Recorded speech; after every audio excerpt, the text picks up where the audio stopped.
underneath this 1980 Mercedes, and it's show and tell time again. I know if you've been following my videos, you say, Ken, I've seen this before. Well, I'm going to repeat it because there's nothing that works better for education than repetition, right? Well, sure enough, we put this thing up on the lift, and one of the first things I do is look at the FID. That's the fuel injection delivery system, which includes the fuel pump, fuel filter, accumulator, and the hoses. And sure enough, as I see with so many of them, look at this. This braided hose has started to weep fuel. And if I bend this,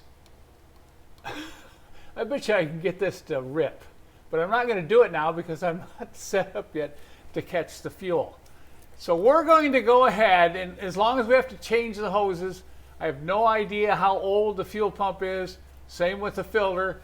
The accumulator, we'll test the accumulator when we get it apart, but we're going to go ahead and rebuild this FID system from one of my kits. Now I have kits from 1970 all the way up to 1991 for these older Mercedes that use these types of pumps, filters, and accumulators.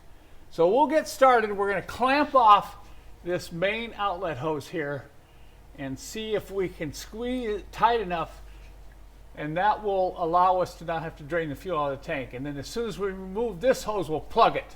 And we'll keep a plug in the main outlet hose while we pull this off and put it up on the bench. I'm going to show you how we do this without having to drain the fuel out of the tank. Notice the clamping tool that I'm using. It's got to be a good one. I'm going to clamp off that big outlet hose and then use a pair of wire cutters and cut off that clamp.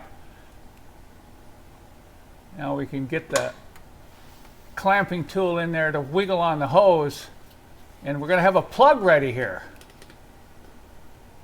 Some of these hoses are just a pain to get off. You've got to really work it. I don't even know how you get this hose off without that special clamping tool that we build here in my shop. It's starting to come.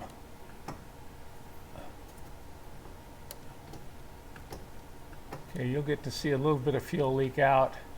We pull that off, and then we're also going to get fuel backflowing out of the fuel pump too. There we go.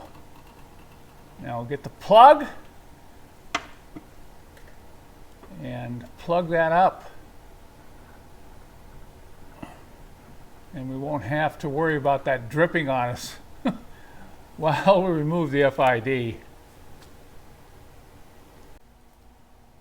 So about 2.5 hours later, the new FID is installed, and look at that. You'll have to say that looks pretty nice. We're ready to put the cover on it and fire it up and see how it runs. It certainly looks better than those old hoses and components we removed earlier. So if you're interested in one of these kits for your car, be sure and click on Show More below, and I'll give you links to every kit I offer.